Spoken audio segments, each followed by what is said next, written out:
So Devang, when it comes to recruitment and interviews, for anybody who's going for a new job, we get online, we Google most common questions asked for this type of role, and we practice what our responses are going to be. And so we know that we're going to be asked some behavioral questions, some technical questions, that sort of thing.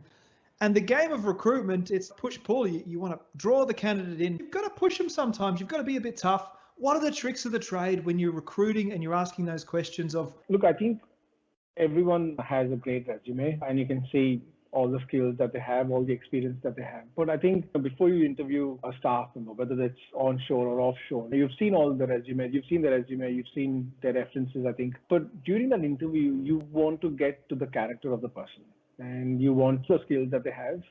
And you obviously have some technical questions, but you want to get to the character of the person. You want to find out who is this person and is this person really dependable? Are they going to turn up to work? Are they going to stay with me for a long period of time?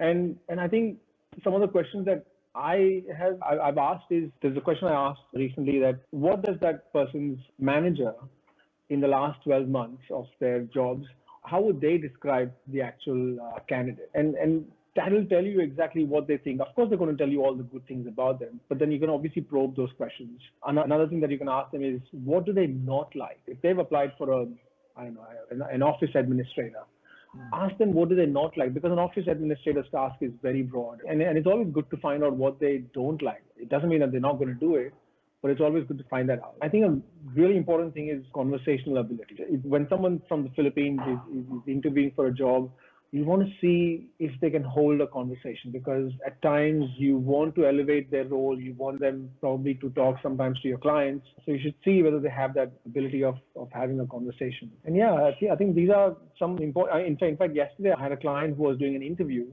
and he put a candidate on the spot by sharing his screen, showing a case and saying, okay, tell me, how are you going to resolve this case?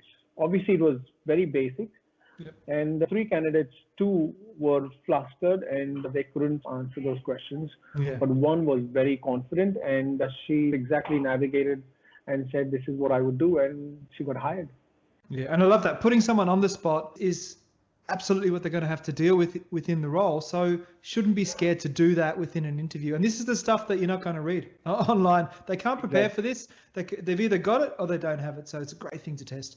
Guys, if you'd like some support in terms of some interviewing techniques for VAs, or you'd like some support, in fact, with some VAs, don't hesitate. Reach out to us at 24/7 Direct. You can drop Devang or myself a message below, and we'd love to get in touch. Best.